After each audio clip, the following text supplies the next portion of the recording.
Muy buenas tardes, soy Mirna Ortega y a nombre de los programas Descarga Cultura y Cultura en Directo de la Coordinación de Difusión Cultural de la UNAM, me da mucho gusto darles la bienvenida a esta última charla de las tres que hemos presentado en esta Feria del Libro de la Salud 2021. Y me da particularmente gusto saludar esta tarde y darle la bienvenida, por supuesto, agradeciéndole mucho que haya aceptado estar hoy aquí, a la doctora Lori-Ann Jiménez Fibi, una destacada académica universitaria, quien en el último año y medio en que hemos padecido esta crisis sanitaria por la COVID-19, se ha destacado por haber realizado una labor fantástica, diría yo, verdaderamente encomiable, una labor por informarnos sobre lo que está sucediendo, analizar con los mejores estándares científicos la evolución de esta pandemia, enseñar a cuidarnos y sobre todo ha desarrollado, junto con un grupo de eminentes especialistas, una estrategia para salvar vidas de la que hoy nos va a hablar. La doctora Jiménez Fibi es fundadora y directora de la organización Salvemos Conciencia, desde donde ha ejercido estas acciones de las que hablé. Ella es fundadora también del Laboratorio de Genética Molecular de la UNAM. Su doctorado en ciencias médicas, con especialización en microbiología, lo obtuvo en la Universidad de Harvard. Y desde hace más de 25 años es profesora titular en la División de Estudios de Posgrado e Investigación en la Facultad de Odontología de la UNAM. A principios de este año, ella publicó el muy conocido y leído libro Un daño irreparable, la criminal gestión de la pandemia en México. Pues bienvenida, doctora. Me da mucho gusto que estés aquí. Te dejo con la palabra. Un honor la invitación, un verdadero placer poder participar en esta extraordinaria feria y desde luego todas las actividades que tienen que ver con mi universidad, la UNAM,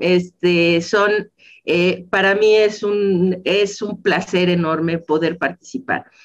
Bueno, pues hoy quisiera hablarles sobre temas que creo que son importantísimos, que están ahorita, nos están a todos afectando de forma muy importante, relacionados con la pandemia, ¿no? Creo que vale mucho la pena tener en cuenta algo. Ahorita con la pandemia hablamos de muchas cosas, discutimos cosas, hay temas que son controvertidos y demás, pero cuando esta historia se termine de contar, aquí va a haber un solo parámetro de medición que va a importar, y eso es cuántas vidas se perdieron durante este tiempo en cada sitio, ¿no? Dependiendo de las acciones que ahí se llevaron a cabo, gubernamentales, de la sociedad civil, de la población en general, ¿no? Entonces, creo que nuestra meta, entre que si es una cosa y otra, la única meta fundamental que debemos tener durante la pandemia es tratar de salvar vidas. Y entonces el tema que quiero abordar es esto. Para salvar vidas de COVID-19, esta enfermedad que nos afecta, pues, que ha puesto al mundo entero de cabeza y de rodillas,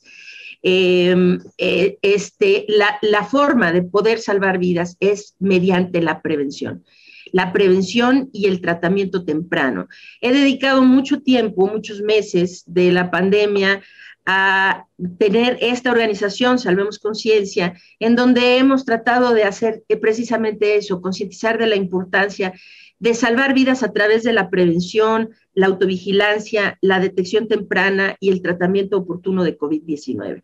Entonces, quiero hablarles sobre estos temas y por qué es importante y cómo podemos salvar vidas en este sentido, haciendo una serie de acciones que nos permiten tener un mejor control y certidumbre sobre lo que pasa durante la pandemia.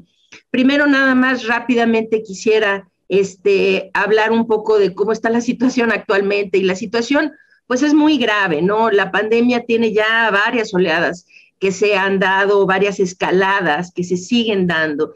Esto es a pesar de que cada día conocemos más acerca de la enfermedad, sabemos mejor cómo tratarla.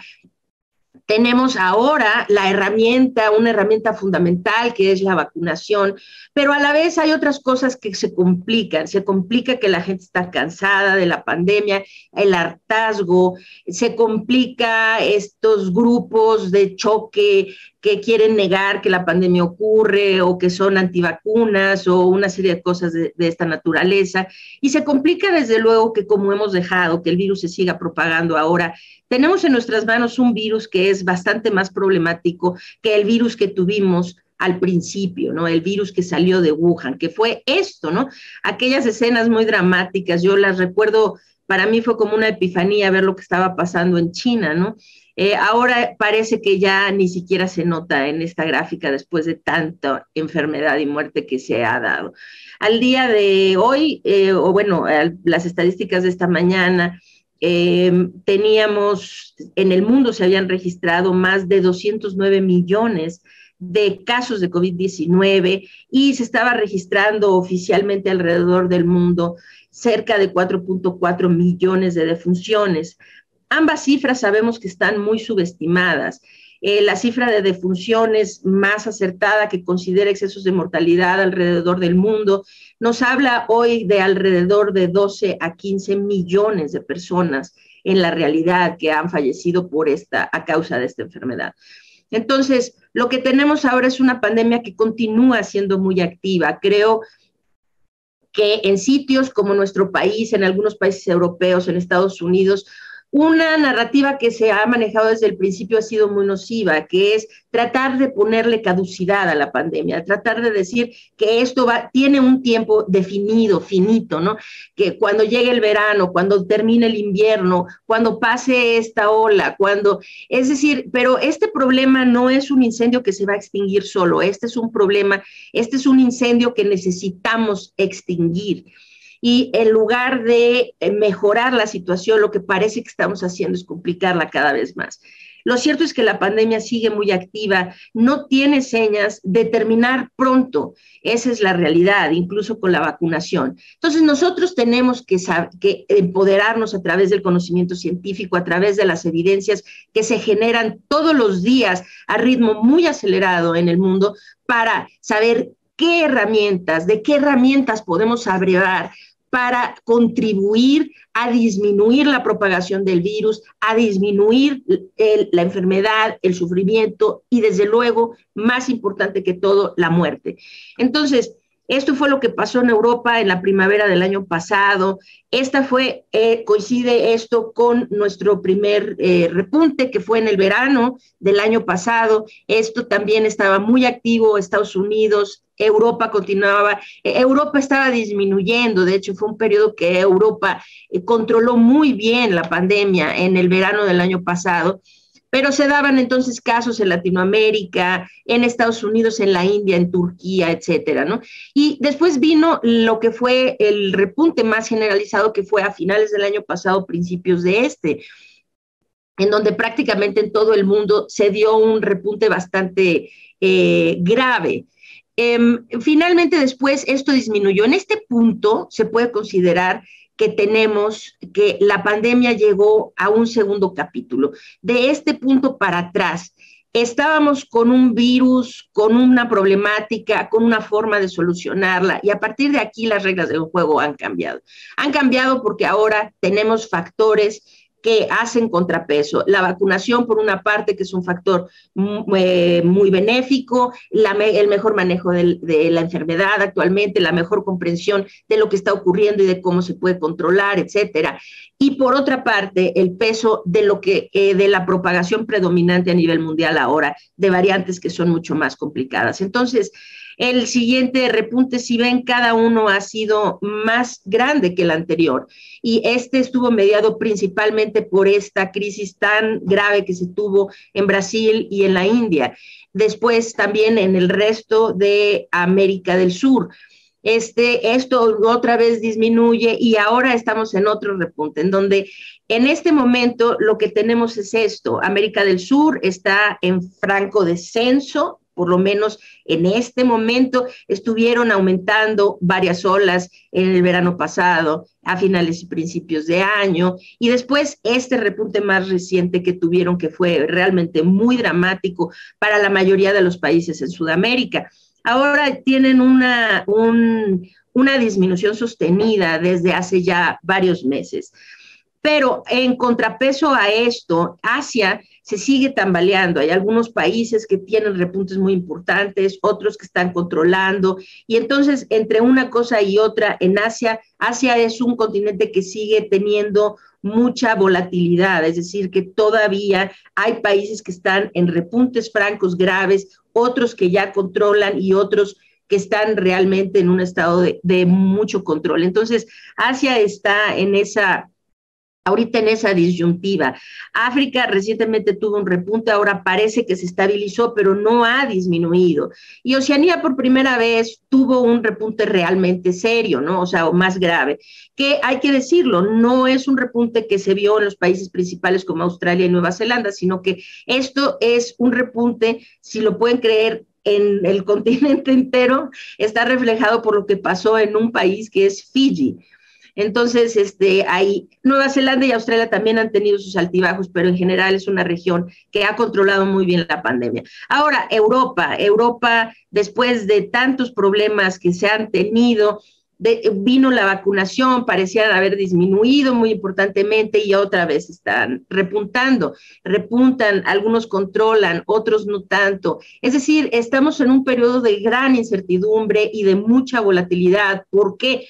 Porque estamos dejando que el virus se siga propagando, se está generando cada vez un patógeno más complicado que está desde luego evolucionando para hacerse más competente, para infectarnos con mayor avidez.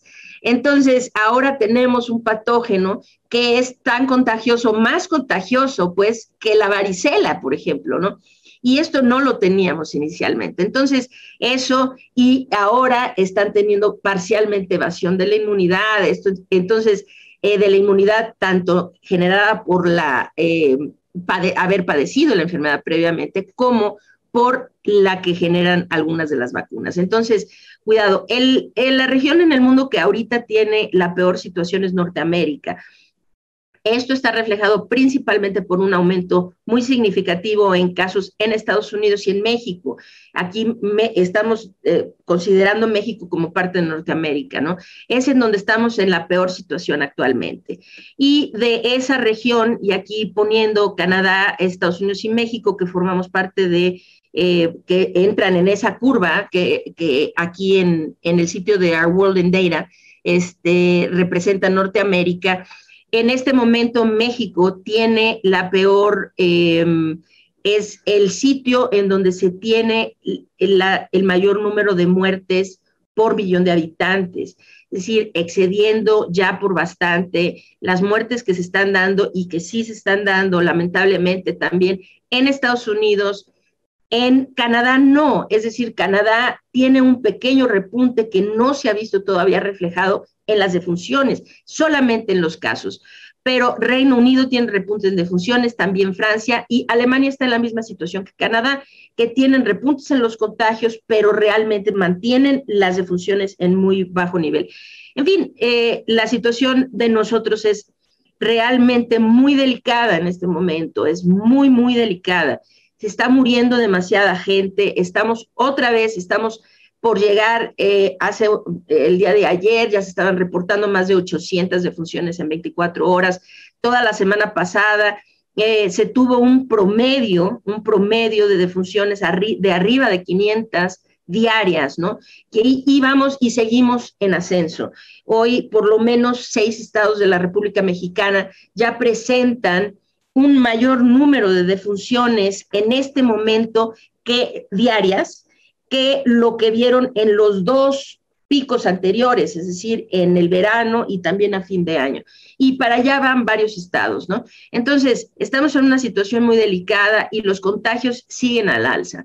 Es decir, esto fue lo que nuestro primer repunte, que fue nuestro primer pico de contagios, que fue en el verano del año pasado, esto a finales de año, principios de y ahora ya excedimos ambos picos en términos de contagios y la curva sigue ascendiendo. Entonces, ante esta disyuntiva necesitamos decir basta, no se puede seguir muriendo la gente y para ello necesitamos tomar acciones muy concretas con la ayuda o no del gobierno.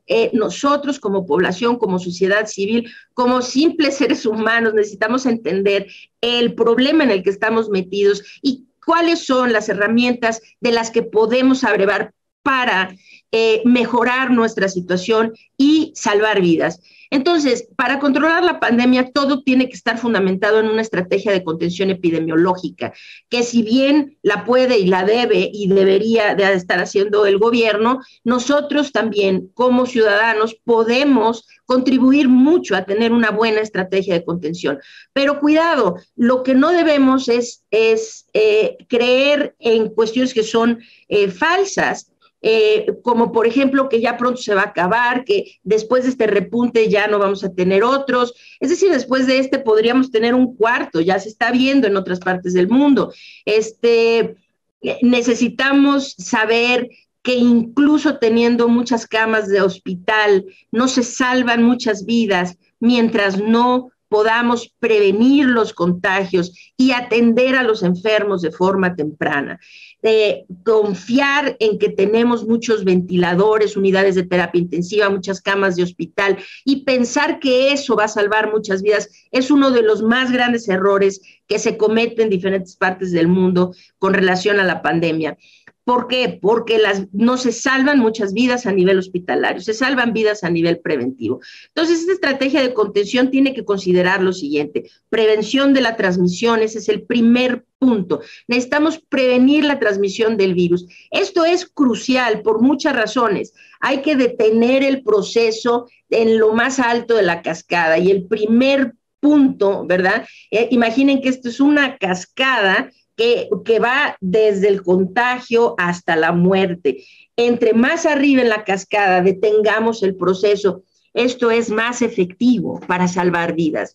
Y conforme nos vamos yendo para abajo, perdemos la posibilidad de realmente contribuir a disminuir la pérdida de vidas. Entonces, la prevención es indispensable, es el método más económico y más efectivo para lidiar con este problema. Entonces, la prevención, curiosamente, es esta cosa que se dice, ¿no? Simple is beautiful, es decir, lo simple es siempre más hermoso. Pues curiosamente aquí también aplica, es decir, son posiblemente las acciones y las herramientas más sencillas las que pueden llevar a un mejor control a un costo más económico.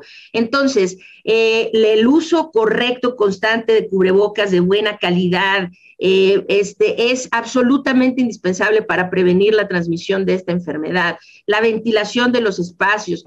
Si entendiéramos todos que la vía de transmisión de esta enfermedad se da primordialmente por el aire, este virus viaja en el aire, se transmite por la vía aérea en la inmensa mayoría de los casos. Entonces, la ventilación de los espacios cerrados se vuelve crucial para detener la transmisión. El uso de cubrebocas, la ventilación de espacios, evitar sitios concurridos y tratar de tener este distanciamiento social. Esto es lo que podemos hacer y cada uno de nosotros puede contribuir a esto, a prevenir la transmisión del virus. Y en nuestras mentes, por encima de cualquier otra cosa, si hay algo a lo que debemos todos estar aspirando en este momento para contribuir a que el problema se solucione, es contribuir a prevenir la transmisión del virus. Eso. Entonces, en el siguiente nivel viene la detección temprana y la contención de la propagación de la enfermedad. Entonces, es decir, cortar las cadenas de transmisión. Ya se transmitió, es decir, ya hubo contagio, ¿ahora qué hago? Necesito detectarlo temprano y necesito detener esas cadenas para que no se siga transmitiendo, que no se siga propagando la enfermedad. Esto se hace principalmente con acciones que tienen que provenir del gobierno, pero que nosotros también podemos contribuir enormemente a ellas. Es decir, la ampliación de pruebas diagnósticas para incluir el rastreo de contactos, la búsqueda intencionada de casos asintomáticos. Hay que recordar que la mayoría de los pacientes, de las personas que se infectan de COVID-19, no tienen síntomas, son asintomáticas. Esto quiere decir que en la mayoría de los casos ni siquiera se saben infectados, no saben que están infectados. Y son quienes sí, tienen, vamos a decir, actúan como el motor que impulsa la propagación de la enfermedad. Porque desde luego que una persona enferma generalmente pues está ya en cama o se resguarda porque está enferma, otros se mantienen alejados de alguien que está evidentemente enfermo, pero cuando alguien no se siente enfermo, no se ve enfermo, entonces es la persona que tiende a tener sus actividades normales y esto es muy complicado. Necesitaríamos poder identificar a los asintomáticos y mediante pruebas, rastreo de contactos, búsqueda intencionada de estos asintomáticos y desde luego esto con la intención de poderlos aislar y esto disminuye la transmisión de la enfermedad. Esto disminuye, es decir, ayuda a cortar esas cadenas de transmisión. En este sentido, nosotros podemos ayudar enormemente, sabiendo que si nos sabemos infectados o tenemos la sospecha de estar infectados, necesitamos tratar de confirmar si efectivamente estamos infectados y de estarlo, necesitamos informar a toda la gente con la que tuvimos contacto cercano que estamos infectados para darle a esas personas la misma oportunidad de vida que ahora nosotros tenemos sabiendo nuestro diagnóstico. Entonces, hay que otorgar vida, ¿sí? Diciendo, yo tengo COVID-19 y ayer tuvimos una reunión, quiero informártelo para que esa persona pueda tomar las medidas necesarias también para evitar contagiar a otros, para aislarse, para saber si también está infectado o no. Entonces, esta es la manera como nosotros podemos ayudar a cortar nuestras propias cadenas de transmisión, ¿no?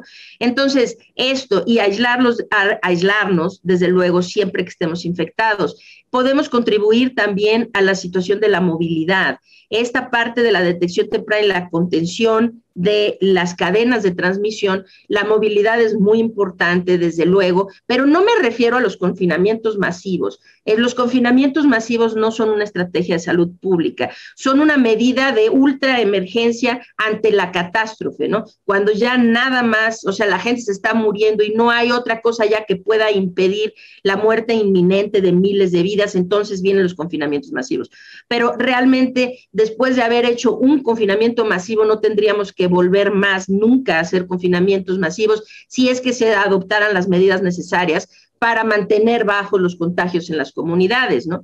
Entonces, algunos sitios como nosotros, pues nunca se han tomado esas medidas y entonces, pues dejamos que los contagios continúen y cuando ahora sí todo colapsa, bueno, pues no queda otra más que encerrarnos nuevamente. Esta no es una estrategia, es muy costoso, no resuelve el problema, cuesta muchas vidas y cuesta en lo social, en lo educativo, en lo cultural, en lo económico, en todos los sentidos, ¿no?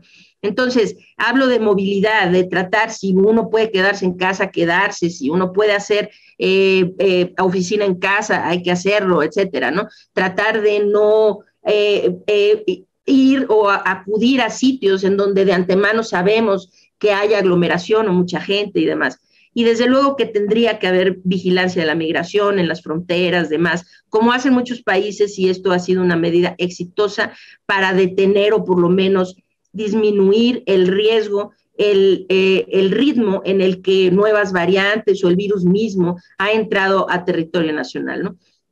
Aquí no hemos hecho eso, entonces, en fin, pero estas son las medidas que se deberían hacer y la vigilancia en todos los sentidos, de hospitales, de brotes, de vigilancia de cómo va evolucionando las mutaciones del virus, etcétera, ¿no? Ahora, un siguiente nivel vamos como en una cascada, ¿no? Ya en un siguiente nivel es la atención médica temprana. La atención médica temprana de COVID-19 se puede lograr si estuviéramos conscientes de lo que es la autovigilancia en casa. Nosotros podemos tomar el control de nuestra vida, de nuestro riesgo, ¿sí? Haciendo todas las medidas preventivas, controlando las cadenas de transmisión cuando nos toque a nosotros cerca la enfermedad, controlando nuestra movilidad. Y claro, podemos empoderarnos a través de saber que estamos bien o no. Es decir, la incertidumbre es el enemigo más grande del éxito. Se necesita tener certidumbre de que una de dos, estamos bien, esto disminuye la angustia porque sabemos, estoy bien, mis pulmones están bien, estoy oxigenando bien, yo voy bien, ¿no? Esto disminuye la angustia, la desesperación, la incertidumbre y demás, y si no voy bien, entonces sé que necesito buscar atención médica, apoyar ya la autovigilancia con vigilancia médica guiada y con tratamiento ambulatorio temprano de la enfermedad. Entonces, esta es la forma como salvamos vidas. En la atención hospitalaria es el último nivel, y de ahí estamos ya muy cerquita de lo que sería la acumulación, si lo vemos como una cascada, donde ya es la acumulación de agua y esa es la muerte, ¿no?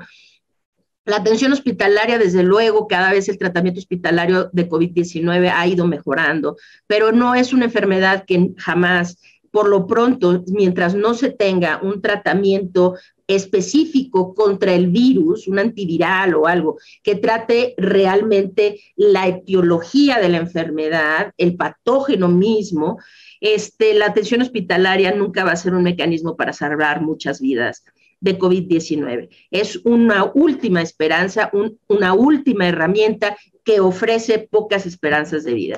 Entonces, los objetivos de llevar a cabo esta estrategia de contención son evidentes: prevenir la enfermedad y la muerte, que eso tiene que ser la prioridad número uno, pero hay muchas otras prioridades, como proteger las actividades humanas.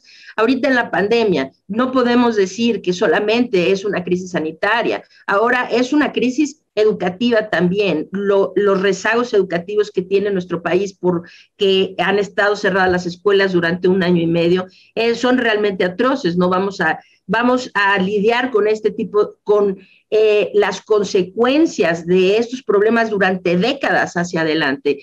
No solo eso, la cultura, se han tenido todas las actividades culturales cerradas. ¿Qué pasa con los museos, con la danza, con la ópera, con la música, el cine, el teatro, qué sé yo, ¿no? Se tiene todo esto. ¿Cómo se puede tener una nación entera durante tanto tiempo sin cultura, verdad? Es terrible. Y desde luego las afecciones económicas, que creo que ahorita con la pandemia todos las sentimos en lo personal, o por lo menos quienes no las sienten en lo personal las ven muy de cerca en otros, como en las afecciones. Entonces, ¿por qué necesitamos hacer esto? Pues para proteger las actividades humanas. Si pudiéramos controlar la transmisión del virus, si pudiéramos realmente detener la propagación de la enfermedad, si pudiéramos atender de forma muy temprana a los enfermos, no tendríamos que detener las actividades humanas. Podríamos seguir con las actividades siempre y cuando tuviéramos estas precauciones. Entonces, muy importante, ¿no? Para eso lo queremos hacer, porque, cuidado, la pandemia no se va a terminar hasta que no tengamos una solución realmente permanente a este problema. Hay que acordarnos, es decir, ya hay experiencias en la historia de la humanidad, no es algo así como que no es una experiencia única la que se está teniendo. En la gran pandemia de influenza H1N1 de 1918-1920, esa pandemia duró 3 años y cobró cerca de 50 millones de vidas, ¿sí? Entonces, estos son problemas que no necesariamente se acaban pronto, y no tenemos ningún indicio de que el virus SARS-CoV-2 nos vaya a dejar en ningún momento pronto. Seguramente en los siglos, décadas y siglos por venir será una enfermedad que sigue entre nosotros. Necesitamos llegar a un punto en donde la podamos controlar. ¿Cómo? A través de saber que nuestras costumbres deben modificarse de alguna manera para resguardarnos, es decir, para prevenirnos de la transmisión. cuando ya tengamos, por ejemplo, una población mundial masivamente vacunada, cuando ya se puedan vacunar también a las poblaciones de menores de edad. Esto va a ser indispensable, es decir, que ahora la vacuna contra COVID-19 se incorpora a los esquemas de vacunación infantiles. Entonces, al nacer ya va con su vacuna de COVID. Entonces, un día vamos a poder ver a COVID-19 como hoy vemos a la poliomielitis, por ejemplo, que es una enfermedad terrible, es una enfermedad devastadora que se llevó millones de vidas a través del tiempo, ¿sí? Una enfermedad temida durante, pues, la historia de la humanidad, ¿no? Y ahora vemos a la poliomielitis como, sabemos que ahí está, nadie quiere que nos dé polio, pero no andamos por la vida preocupados, uy, no me vaya a dar polio. ¿Por qué? Porque tenemos esa enfermedad muy bien controlada a través de la inmunización. Entonces, tarde o temprano podríamos lograr esto con COVID-19 y esto, entonces vamos a ver a la enfermedad con otros ojos. Es decir, si una enfermedad mortal no queremos que nos dé, no queremos volver a tener este problema, pero bueno, ya no me preocupo porque está muy bien controlado. Mientras ese día no llegue,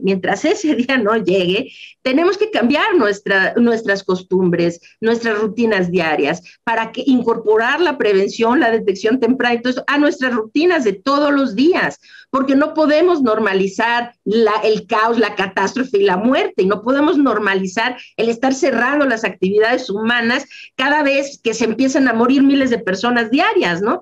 Es decir, necesitamos detener esto, y para detenerlo es importante todo esto, ¿no? Seguir estas medidas, ¿hasta cuándo? Hasta que podamos ver a COVID-19 como hoy vemos a la polio, así, hasta entonces. ¿Cuánto tiempo va a llevar eso? ¿Quién sabe? Pero mientras, necesitamos mentalizarnos que la irresponsabilidad o cerrar los ojos ante la situación que está ocurriendo no la hace desaparecer, ni tampoco la mejora. Lo único que hace es complicar la situación todavía más. Entonces, necesitamos eso, y esto, desde luego, al detener la transmisión del virus, esto disminuye la velocidad en la que el virus adquiere mutaciones. El virus está adquiriendo mutaciones porque lo hemos dejado propagarse, transmitirse sin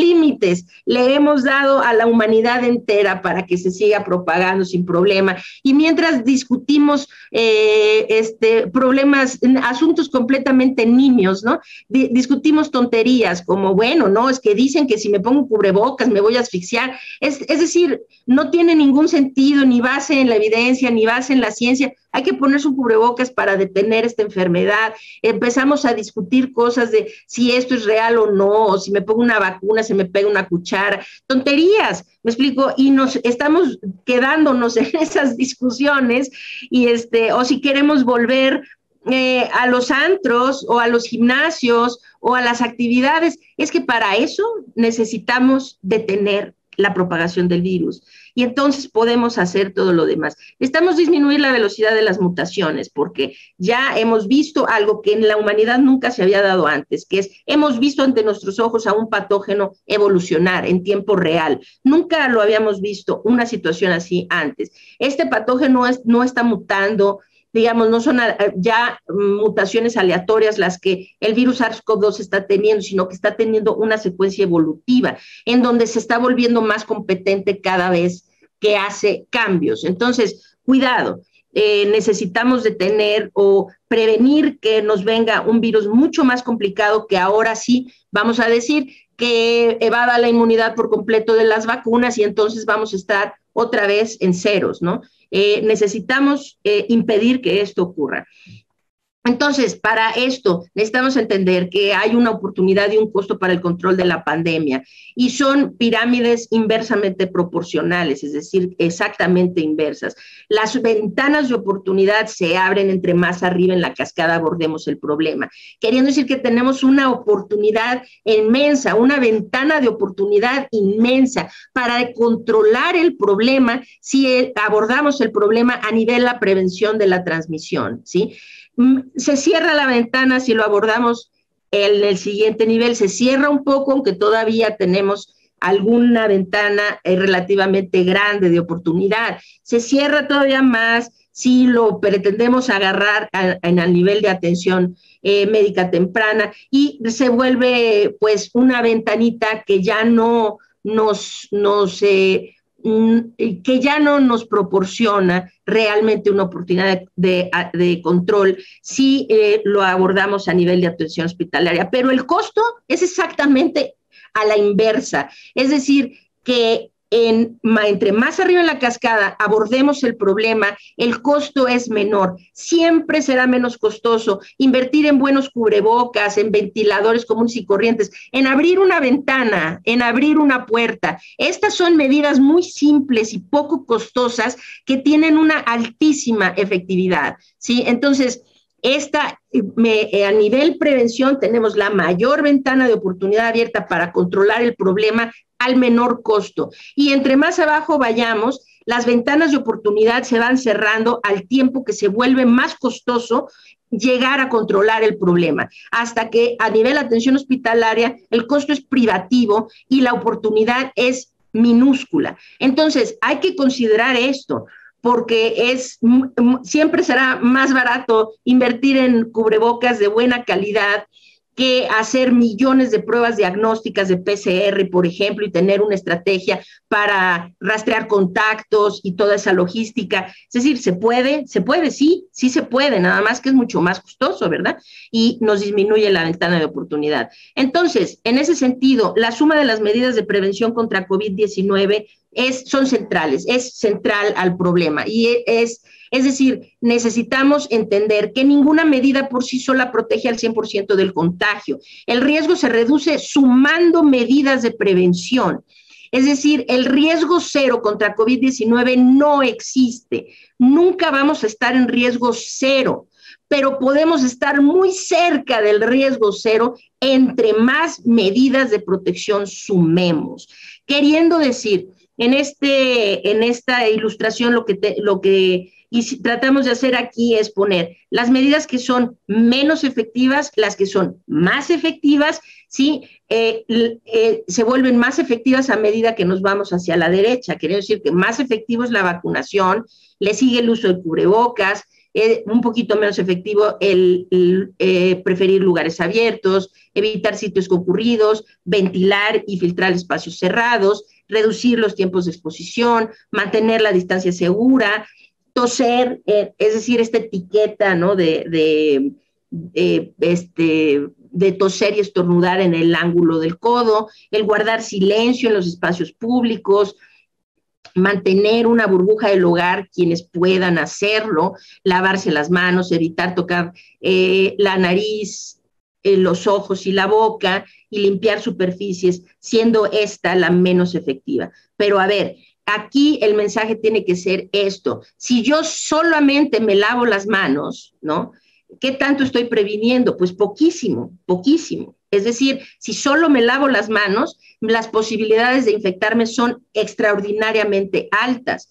Pero si me lavo las manos y además me vacuno, bueno, ya aumento, ¿no? Pero vamos, si me vacuno, aquí el mensaje tiene que ser, sí hay que vacunarse, claro, pero además hay que usar cubrebocas correctamente y además hay que preferir los espacios abiertos y además evitar sitios concurridos y además ventilar y así, y así, y así, y además pues lavarse las manos y limpiar las superficies, que es de lo menos efectivo, pero si lo sumamos al resto, entonces tal vez estamos llegando cerca del riesgo cero, ¿no? Entonces, esto es importante, las medidas de prevención. Los 3 pilares para prevenir COVID-19 tienen que ver con el uso correcto y constante del cubrebocas. El cubrebocas es una barrera doble. Una, el que lo porta, si está contagiado, deja el virus en la parte interna del cubrebocas. Esto es importante porque esas partículas virales ya no salen al exterior, es decir, y se disminuye el riesgo de que esta persona infecte a otros. Quien se pone el cubrebocas y no está contagiado, lo que tiene es una barrera hacia el exterior. Quiere decir, los cubrebocas, lo importante del cubrebocas es que esté bien ajustado a la cara. Tiene que ser un filtro por el cual todo lo que se inhala pasa por ese filtro antes de pasar por mis vías respiratorias. Y todo lo que se exhala pasa otra vez por ese filtro antes de salir al exterior. Esto quiere decir que esos cubrebocas que están colgando aquí y que tienen huecos a los lados no sirven. Esos cubrebocas que van acá no sirven. Esos que están flojos y la gente se los sigue subiendo y subiendo, no sirven. Es decir, lo que necesitamos es un cubrebocas bien ajustado a la cara, que lo que necesitamos concebirlo como este es mi primer filtro. Todo lo que inhalo necesito que pase por ahí primero. ¿Para qué? Para disminuir la probabilidad de que yo respire partículas virales. Entonces, el siguiente pilar de la prevención es prevenir la acumulación de aerosoles en sitios cerrados. Esto es absolutamente indispensable porque hablamos de un patógeno que se transmite por el aire. Hay que abrir ventanas. Para esto hay que abrir ventanas, de preferencia tener circulación de aire natural, ¿sí? Circulación de aire externo a través cruzado en las habitaciones. Si se necesita abrir dos ventanas, una puerta, varias ventanas, qué sé yo, ¿no? Y el uso dentro de esos espacios de cubrebocas, independientemente de que se esté ventilando o no. Algunos espacios no pueden tener ventilación natural, y entonces, o es muy deficiente la ventilación natural, y entonces podemos ayudar a prevenir la acumulación de aerosoles en esos espacios utilizando filtros de tipo EPA, purificadores de aire con filtros tipo EPA o MERV 13, que nos ayudan a mantener bajo los aerosoles dentro de esos espacios. Y para eso nos podemos ayudar de medidores de CO2, que son medidores de dióxido de carbono, que nos permiten inferir qué tanto del aire que se está acumulando dentro de un espacio cerrado ya ha sido respirado por otras personas, queriendo decir que este es aire que se comparte, es decir, aire que ya pasó por los pulmones de alguien. Ahora entre más se acumula ese tipo de aire, más alto es el riesgo de contagio dentro de ese sitio. Entonces, este es el segundo pilar. Y el tercero es esto, hacer espacios inteligentes que incluyan todo lo anterior. Es que incluso para eso es la suma de las medidas, ¿no? Que es el uso de cubrebocas siempre en espacios interiores, también en exteriores, pero se vuelve particularmente importante hacerlo en espacios interiores, ¿sí? El uso de cubrebocas, la ventilación, abrir ventanas, sí, si se puede poner ventiladores de pedestal, ventiladores de mesa, sí, simples, no es necesario algo muy sofisticado, que estén dirigidos hacia las ventanas o la puerta que está abierta para propiciar a que se dé un intercambio entre el aire, que circule el aire de adentro hacia afuera y se dé un intercambio del aire que está en el interior. Ventilación adecuada, la vigilancia, desde luego, de la calidad del aire en un espacio, la distancia entre personas. La distancia funciona única y exclusivamente si la distancia se sigue junto con el uso de cubrebocas, la ventilación y demás. Distanciarse entre personas que no usan cubrebocas y que están en un espacio cerrado no tiene ninguna utilidad, porque la distancia nos ayuda a proteger contra, vamos a decir, las gotículas que salen proyectadas solo a una distancia corta, pero contra los aerosoles, que son partículas mucho más pequeñas, que quedan suspendidas en el aire durante periodos largos de tiempo, ¿sí? Y que viajan distancias muy largas, hasta 10 metros o más. La distancia no sirve. La distancia sirve si esto lo acompañamos del resto de las medidas. Y el tiempo de permanencia, que tiene que ser reducir el tiempo de permanencia dentro de los espacios cerrados. Bien, ahora, esa es en términos de prevención. Ahora, ¿qué necesitamos para hacer una estrategia integral de salud de COVID-19? Necesitamos información verídica, información científica, basada en evidencias, que nos permita empoderarnos a través de esta información para saber qué necesitamos hacer, tener certidumbre en qué podemos hacer para protegernos. Entonces, buscar la información adecuada para saber esto. Hay una parte que es el acompañamiento emocional, que creo que es una parte muy descuidada dentro de esta pandemia. Hay muchísimos problemas, se están viendo los índices de suicidio escalar dramáticamente en muchas partes del mundo a consecuencia de la pandemia, la incidencia de no solo de suicidios, de depresión, de alcoholismo, de drogadicción, una serie de cosas, porque se ha mantenido a la gente con una un estrés constante, una angustia, una incertidumbre constante durante demasiados meses. Mucha gente ha permanecido encerrada, esto ha causado problemas, está causando problemas emocionales y psicológicos muy importantes. Hay que ver por la salud emocional, hay que ver por esa salud, por la parte de la salud mental.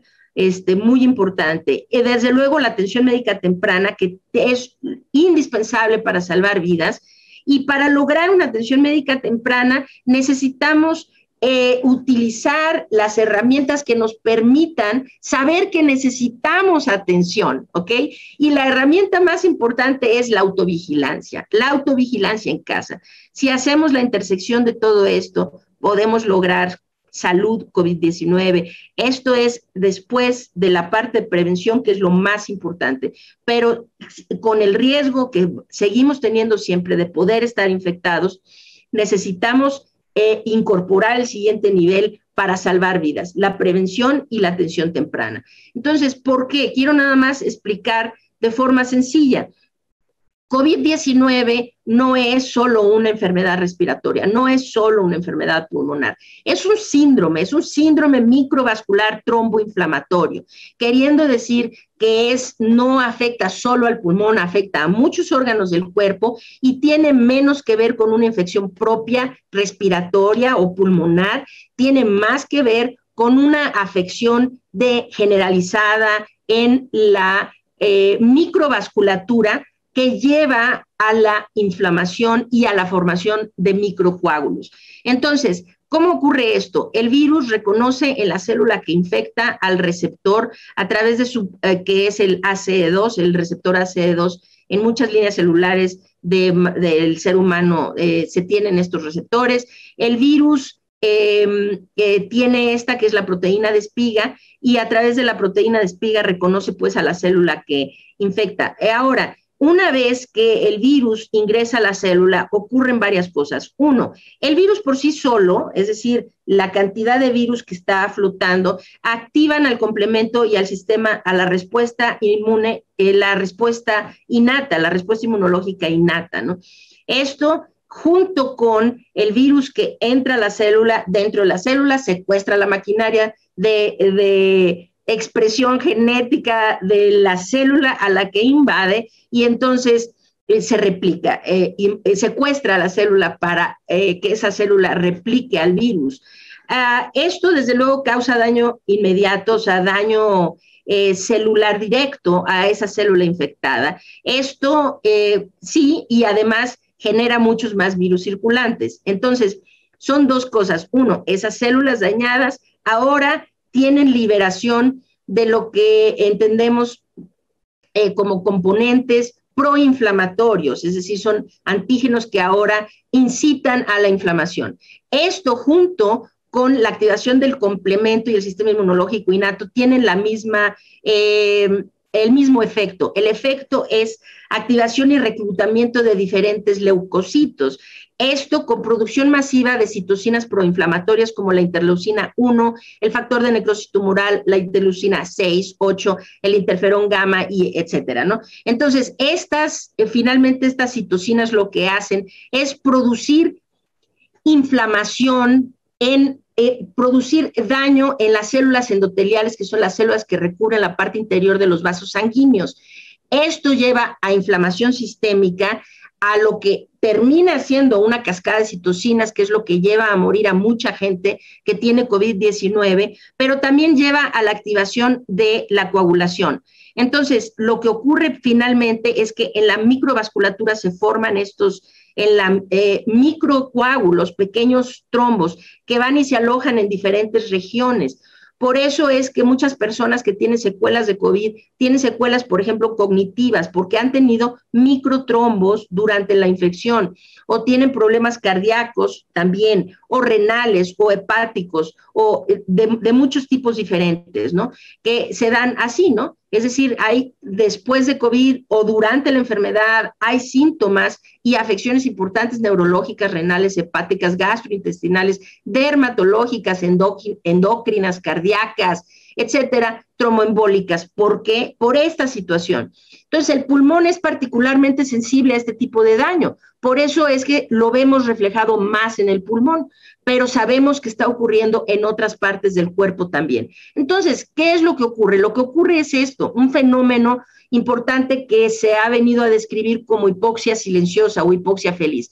En este fenómeno, lo que ocurre es que la persona, y esto es muy particular de COVID-19, ¿sí? La persona se siente bien, no se siente falta de aire, no se siente, es decir, está asintomática, no tiene síntomas de tener daño pulmonar, pero ya comienza a tener daño pulmonar. Es esto que llamamos la hipoxia feliz o la hipoxia silenciosa. Entonces, cuando esto ocurre, esta gráfica, desde luego, es solo para fines educativos, ¿eh? Esta dinámica, ¿no?, de las tasas y la escala de tiempo no son reales, es solamente para ilustrar un punto.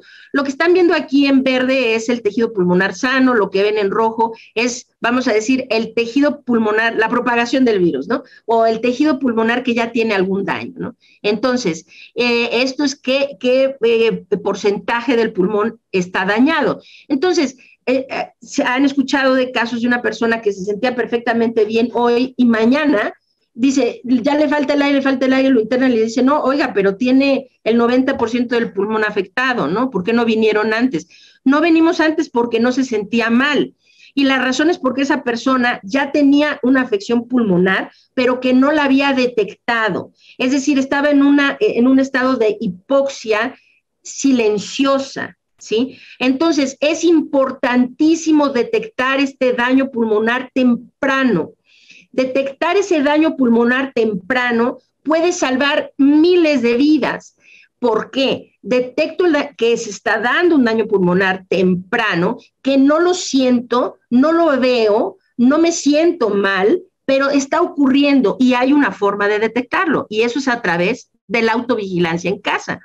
Lo que ocurre aquí es esta persona se siente muy bien, vamos a decir, al día 7, ¿no? Pero ya tiene, vamos a decir, el 5% del pulmón afectado. ¿Se sigue sintiendo bien? Sí, pero ya tiene el 10% del pulmón afectado. Al siguiente día, pues con el 20% del pulmón afectado, tal vez se siente un poquito mal, pero dice, no, estoy exagerando, no pasa nada, sigue normal, y al siguiente día, pues sí, ahora sí ya le falta el aire, no, pues sí, me falta el aire, ¿qué está pasando? No sé, va a ver a un médico, el médico le dice, pues sí se ve, usted trae COVID y parece que va mal. Y entonces esa persona al otro día acaba en el hospital porque ya viene morado de la cara, lo ponen directo en un ventilador y a los 5 o 6 días está muerto, ¿no? Y la razón es que, la razón es, si hubiéramos podido detectar esto acá, hubiéramos podido tener la oportunidad de tratar de detener esa secuencia de daño tisular que se estaba dando. Entonces, en este momento, esta persona hubiéramos podido salvarle la vida para nunca llegar a este momento. ¿Se puede salvar al 100% de la gente? No, pero se puede salvar a un porcentaje altísimo de personas si podemos detectar esto de forma temprana. Esto a través de la autovigilancia. ¿Qué necesitamos? Miren, en Salvemos Conciencia, si se meten a la página, que es salvemosconciencia.org, ahí tenemos un apartado que es autovigilancia en casa. Ahí pueden ver videos, tenemos un formulario que pueden descargar, imprimir, etcétera. En Salvemos Conciencia somos 100% altruistas. Todo lo que hacemos es sin costo, desde luego, y es para todo el público. Pueden descargar, compartir, toda la información que tenemos es para uso general de la gente, uso abierto, ¿no? Entonces, ese formulario lo pueden bajar a su disco duro y ahí llenarlo en la computadora o en su teléfono, o lo pueden imprimir si quieren y llenarlo a mano. La única razón, pueden usar una hoja de papel también, pero lo hicimos para facilitarle las cosas a la gente, ¿no? Hay que tener un formulario por cada persona. Esta es la secuencia, ¿no? Preparación, los 4 pasos de autovigilancia en casa y después hay que interpretar los signos, ¿no?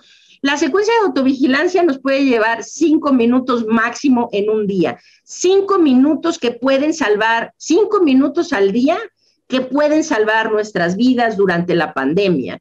Entonces, no llevarlo a cabo es un verdadero crimen, es una insensatez. Debemos hacer de la autovigilancia en casa parte de nuestra rutina familiar.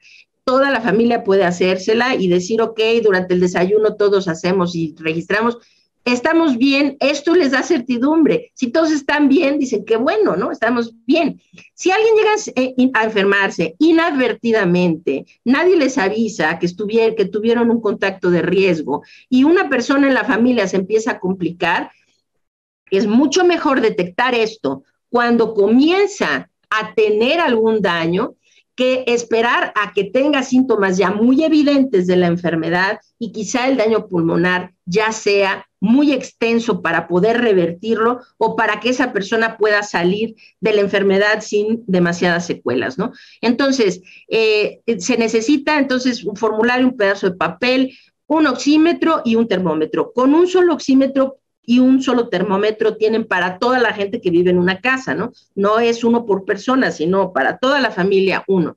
Mediciones una vez al día, de preferencia a la misma hora, en el mismo dedo, con manos limpias, manos secas, sin barniz de uñas ni uñas artificiales. Esto es indispensable. Si se meten y deben estar en reposo 2 minutos, o sea, siéntense en una silla 2 minutos y entonces sin hablar, respirando normalmente, tómense la oximetría.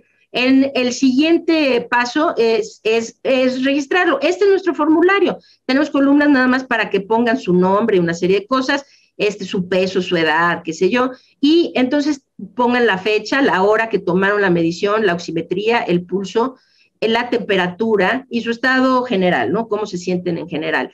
Tenemos 2 columnas adicionales para aquellos que tienen hipertensión, puedan también registrar, es importante los que tienen hipertensión, registrar su presión sanguínea y aquellos que son diabéticos también registrar sus niveles de glucosa, ¿no? Pero esto es opcional, desde luego, solamente aquellos que tienen problemas de hipertensión o que son diabéticos, entonces sí deberán llenar estas 2 columnas. Lo demás nada más son estas. Entonces se toma la oximetría, el pulso, o sea, la frecuencia cardíaca, la temperatura y decir, hoy me siento como, normal, regular, mal, muy mal, cómo me siento, ¿no? Esto es muy sencillo. Hay que conocer el oxímetro. El oxímetro es un aparato que puede costar entre 350 y 650 pesos. Hay mucho abuso ahorita con la venta de oxímetros, vendiéndolos muy caros. Muy, muy caro no necesariamente es mejor. Compren en donde se aseguren que sí sean oxímetros de verdad de calidad, eso es todo, pero están en ese rango de precio, ¿no? Entonces, el oxímetro nos da nuestra medición, la saturación de oxígeno y nos da la frecuencia cardíaca. Hay algunos, y en el sitio de Salvemos Conciencia se pueden meter para ver estos puntos, es decir, algunos factores que tienen que tomar en cuenta para generar mediciones adecuadas. Es decir, cómo checar la batería del oxímetro, que no mover la mano mientras se toman la medición y doblar el dedo, no tener las manos muy frías o calientes, el exceso de luz ultravioleta, las uñas demasiado largas o pintadas o postizas, ¿no? Y posicionar la mano por arriba de la altura del corazón, ¿no? Cuando se tomen. Es decir, pero métanse al sitio, ahí hay información más detallada. El chiste es que es un aparatito muy sencillo, y en 5 minutos podemos llevar a cabo esto y después saber interpretar la oxigenación, la frecuencia cardíaca en reposo y la temperatura, y esto es qué se hace dependiendo de qué tenemos, ¿no? Esto también lo encuentran en el sitio de Salvemos Conciencia, ¿no? Los signos normales, signos que necesitamos, bueno, hay que mantenerlo en observación. Cuando decimos en observación, se hacen la autovigilancia una vez al día, pero si alguna medición o algo sale raro, entonces hay que hacerlo tal vez 2 o 3 veces en ese día o el día siguiente para saber si sí es real y es algo que va a ir deteriorando o si fue una medición rara y de ahí sigo normal, ¿no? Entonces, pero vean este cuadro, es un cuadro que creo que es muy sencillo de entender, cuáles son los rangos de temperatura normal, dónde más o menos, dónde sí ya son signos de alarma, ¿y cuáles son signos de emergencia? Es decir, si tengo 85% o menos de saturación, esto ya no es para tratarse en casa, esto es para ir inmediatamente, acudir a un hospital o llamar al 911, ¿no?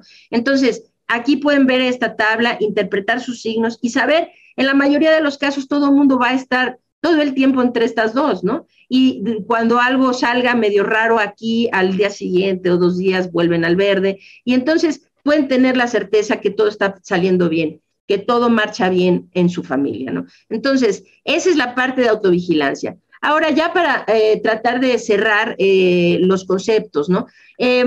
¿Por qué la atención temprana? La atención temprana es importantísima porque necesitamos, claro, detener el proceso a nivel contagio. El contagio es la parte de arriba de la cascada. ¿Cómo lo hacemos? Prevención, cubrebocas, ventilación, distancia, todo eso que ya hablamos. Contención, que son las pruebas, el rastreo de contactos, el aislamiento.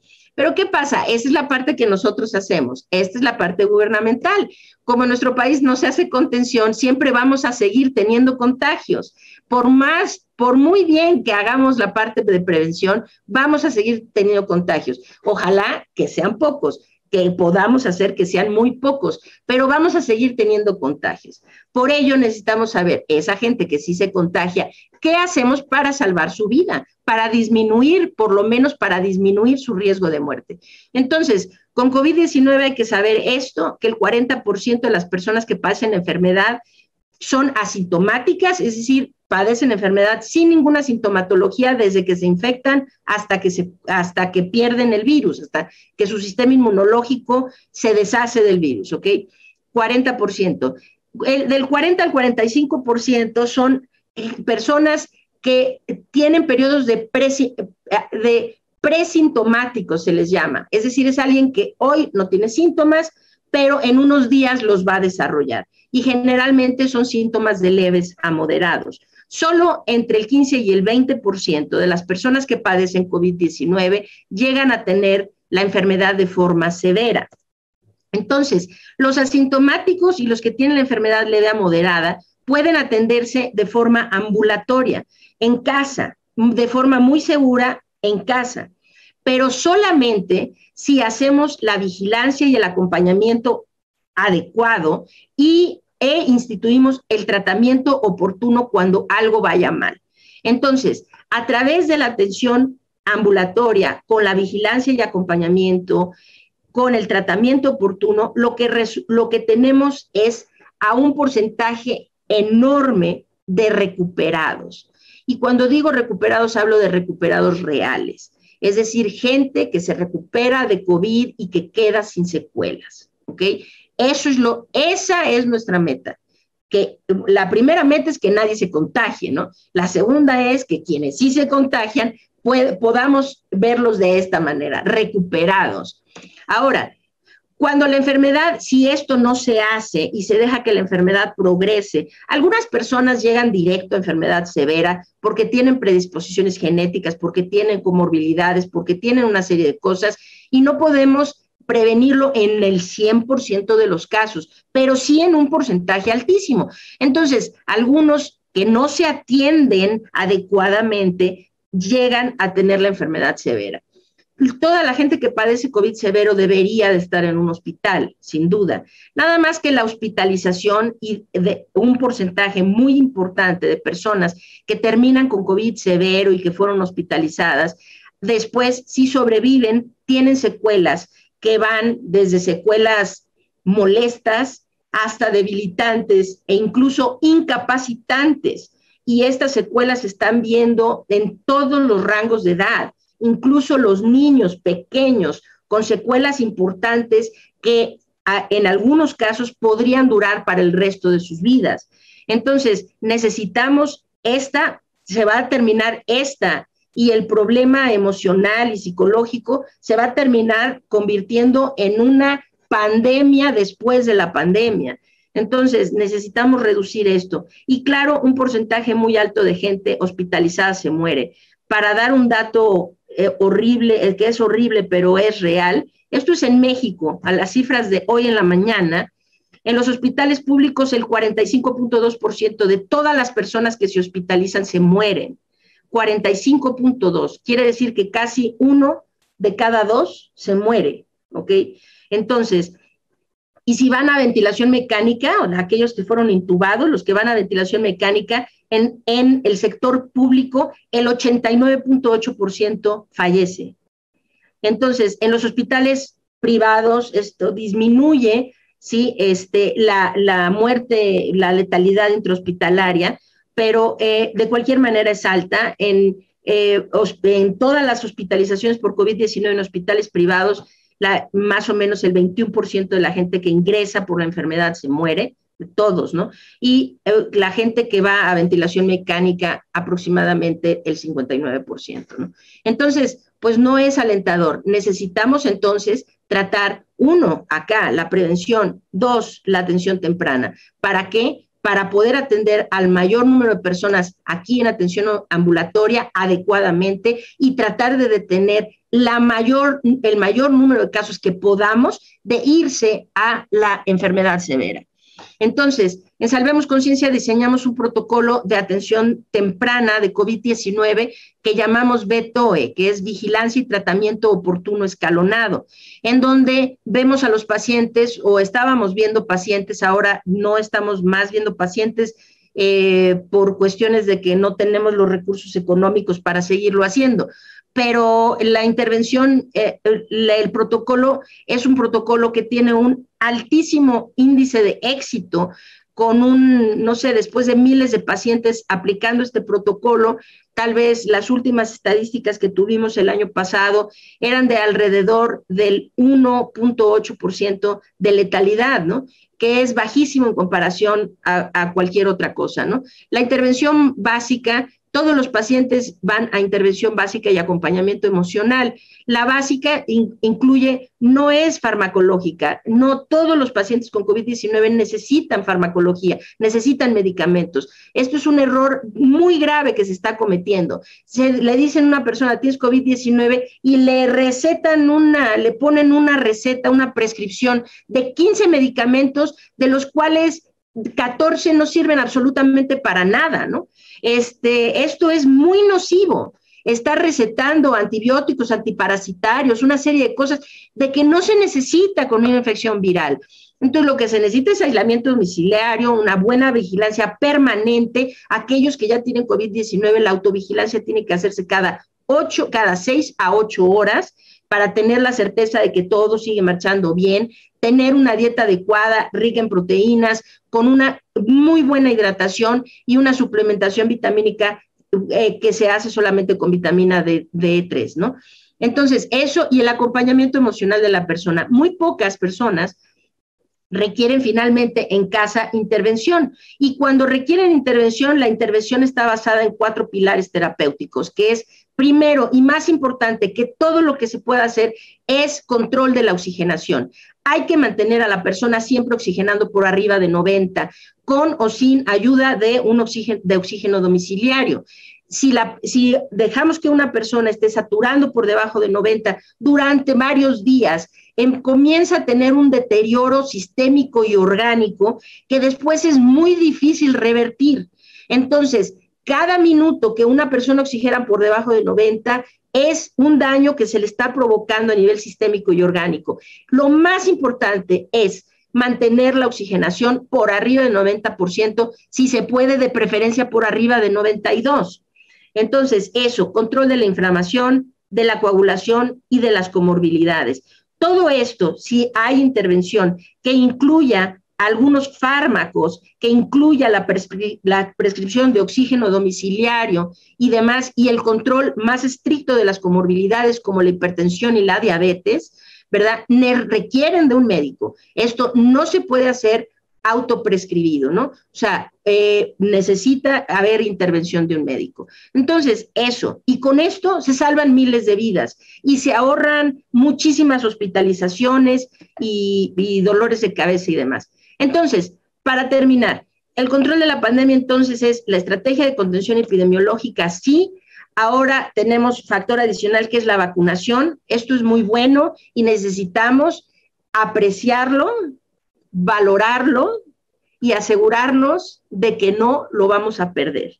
Y para no perderlo, necesitamos detener la transmisión del virus para impedir que se hagan mutaciones o variantes cada día más complicadas.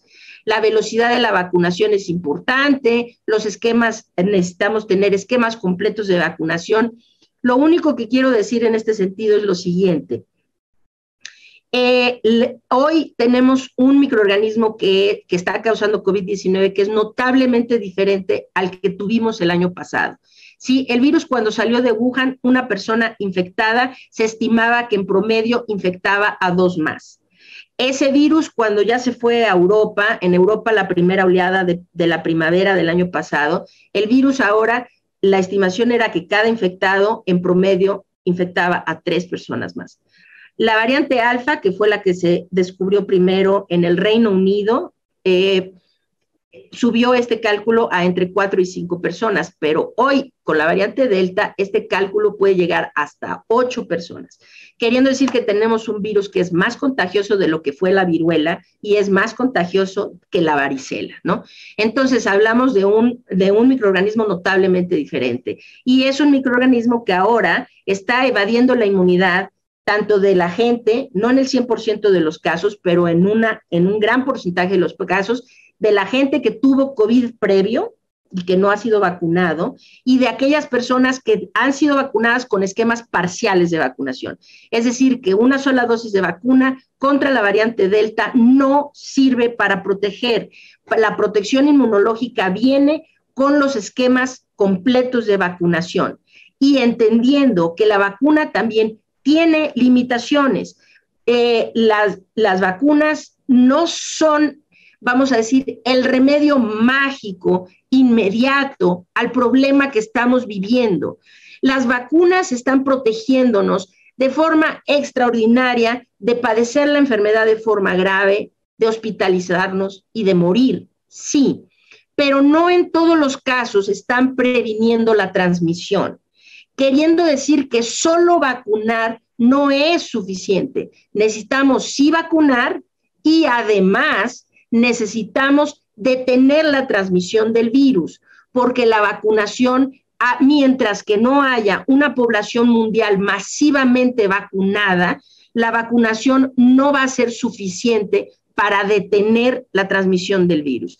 Entonces, de ahí hablamos, pues, de estrategia de vacunación, la calidad de la vacunación, el tipo de vacuna que se aplica, la estrategia de vacunación que incluye todo esto. En fin, la vacunación ahí va, ¿sí? En México ahorita vamos a decir, estamos aquí, podemos considerar solo protegidos al 23% de la población mexicana al día de ayer, ¿sí? Es decir, al 23% de la población, queriendo decir que todavía el 77% de la población mexicana no está protegida inmunológicamente de padecer esta enfermedad. Entonces, cuidado, no hay que confiarse en que las vacunas en este momento nos van a rescatar. Estamos en una lista, es decir, ahí va, y el gobierno ojalá que pudiera hacer más, y si no puede, está haciendo lo que puede y ahí va la vacunación, ¿verdad? Pero en lo que va la vacunación y llegamos a un punto en donde podemos estar como Uruguay, en donde el 70% de la población está vacunada con esquemas dobles. En esta gráfica, el verde oscuro son esquemas completos de vacunación y el verde más claro son el porcentaje de la población total que tiene esquemas parciales, ¿no? Entonces, en Uruguay, pues el 76% de la población tiene por lo menos una dosis de vacuna, de los cuales el 70% ya tiene esquemas completos de vacunación. Estamos en otro nivel, estamos hablando acá. Nos falta mucho, nos falta mucho. Mientras, hay que hacer lo otro, prevención, tratamiento temprano, ¿ok? Entonces, y esto, desde luego, para detener esto es una parte muy importante que no podemos dejar pasar. Necesitamos saber, las variantes del virus se están convirtiendo cada vez más contagiosas. Hoy Delta ya es predominante en prácticamente todo el planeta. Es decir, que movió y desplazó al resto de las variantes, a la alfa, a la beta, incluso a gamma. Gamma sigue siendo predominante en algunas regiones, pero alfa ya fue desplazada y desde luego beta pues ya prácticamente no existe. Ahorita la variante que predomina en todo el mundo es delta. ¿Y por qué? Porque se volvió mucho más contagiosa. Esto es un ejemplo clásico darwiniano de supervivencia del más apto. La variante que puede propagarse más es la que va a terminar predominando. Y nada más que ahorita la variante Delta no muestra signos de ser más virulenta, más contagiosa, sí, eso está llevando a más enfermedad y más muerte, pero no por efecto directo de que sea más virulenta. Ahora, ojo, la que venga, la que seguramente ya se está gestando en nuestras comunidades porque no detenemos la propagación del virus, podría tener la contagiosidad de Delta y además ser más virulenta. O evadir la inmunidad. Delta ya evade inmunidad más que las anteriores, pero no la evade por completo. Ahora, podríamos tener a una variante que sí evadiera la inmunidad mucho más que Delta y que fuera tan contagiosa como Delta, o que evadiera la detección, o que encontrara otros vectores de contagio, como las ratas o los animales domésticos o las ardillas o algún insecto. Y entonces estaríamos metidos en este problema de forma mucho más catastrófica de lo que estamos ahora. Necesitamos hacer eso y detener para disminuir la prevalencia de estas variantes en las comunidades y su dispersión. Hoy nos preocupan 4, ya dije, Delta, están así las variantes, vamos a decir, clasificadas. Ahora la Organización Mundial de la Salud les puso esta nomenclatura, alfa, beta, gamma, delta, etcétera. Y están divididas en variantes de preocupación, variantes de interés y variantes que están solo bajo vigilancia. Entonces, actualmente creemos que hay solo estas 4 variantes de preocupación. Como ya dije, alfa ya fue desplazada, beta es prácticamente ya inexistente y predominan en diferentes regiones gamma y delta. Pero cuidado, estas pues son de interés, estamos viendo, sobre todo lambda, parece que es una variante que hipotéticamente podría ser más problemática que Delta, aunque no está teniendo esa misma capacidad de transmisión. Pero puede ser alguna de las que están aquí o vamos a ir por otra, distinta, que seguramente en esta situación ya se está gestando en algún lugar esa variante. Necesitamos impedir eso, necesitamos impedir que esa variante llegue a ser identificada y que se propague y que predomine. Hoy en nuestro país, en el estado de Baja California Sur, a nivel nacional, más del 60% de todo el virus que circula y las infecciones que se están dando por COVID-19 son dadas por la variante Delta. En esta gráfica es Delta en oscuro, Gamma en el tono que sigue hacia abajo, Alfa en el azul más claro y en gris son otras variantes. Tenemos pues mucha variedad como en todo el mundo. El 60%, esto es de principios de mes, son los datos del Consorcio Mexicano de Vigilancia Genómica y aquí pueden ver solamente al inicio de este repunte, de este tercer repunte que estamos viviendo, el sureste del país tenía un predominio de la variante Gamma, que es la variante que se identificó primero en Brasil, la P1, que es la que se identificó primero en Brasil. Ahora Quintana Roo ya está cambiando eso, Delta empieza a tomar el lugar de Gamma, mientras que Yucatán continúa teniendo ese predominio de Gamma.